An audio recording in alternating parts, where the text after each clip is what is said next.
আজ আমি দেখাবো দুধ পটল করে। এবার দুধ পটল করতে কি কি লাগছে দেখুন।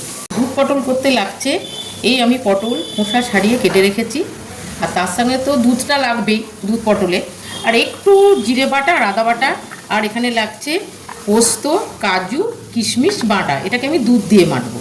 আর লাগছে একটু টমেটো, ফোড়নের জন্য জিরে আর একটা শুকনো লঙ্কা, চিনি, নুন আর অল্প একটু কাশ্মীরি লঙ্কা, সর্ষের তেল।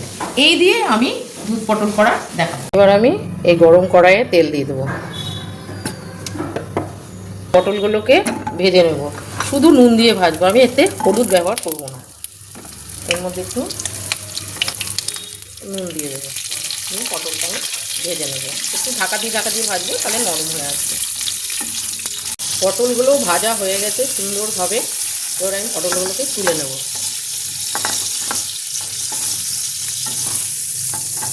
পটল ভাজা তেলের মধ্যে আমি আরও একটু তেল দিয়ে দিলাম।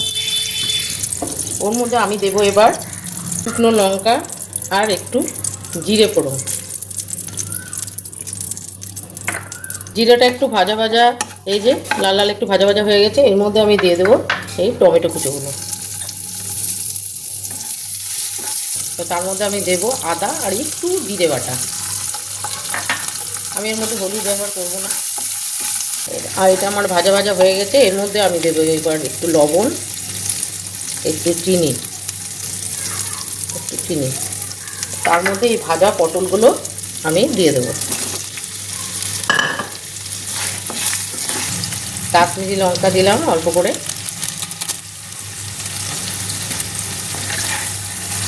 পটলগুলো ভাজা ভাজা হয়ে গেছে, সুন্দরভাবে মশলার সঙ্গে মিশে গেছে। এইবার আমি দেব এই যে দুধ দিয়ে, পোস্ত দিয়ে, কাজু দিয়ে বেটে রেখেছি, এটা আমি এর মধ্যে দিয়ে দেব। এটা দিয়ে কিছুক্ষণ একটু কষিয়ে নেব। কষানো হয়ে গেছে, তেল ছেড়ে গেছে। এবার আমি এক বাটি দুধ যে রেখেছিলাম সেটা আমি এর মধ্যে দিয়ে দেব। তারপরে এবার আমি এটাকে কিছুক্ষণ ঢাকা দিয়ে রেখে দেব। দুধ পটল রেডি। এটার মধ্যে আমি একটুও জল ইউজ করিনি, পুরোটাই আমি দুধ দিয়ে করেছি।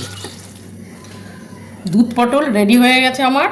আপনারা এইভাবে করে খাবেন, খুব ভালো লাগবে। আর নিরামিষের দিন তো এটা দারুণ লাগবে খেতে, আর গরম ভাতের সঙ্গে দারুণ খেতে লাগবে।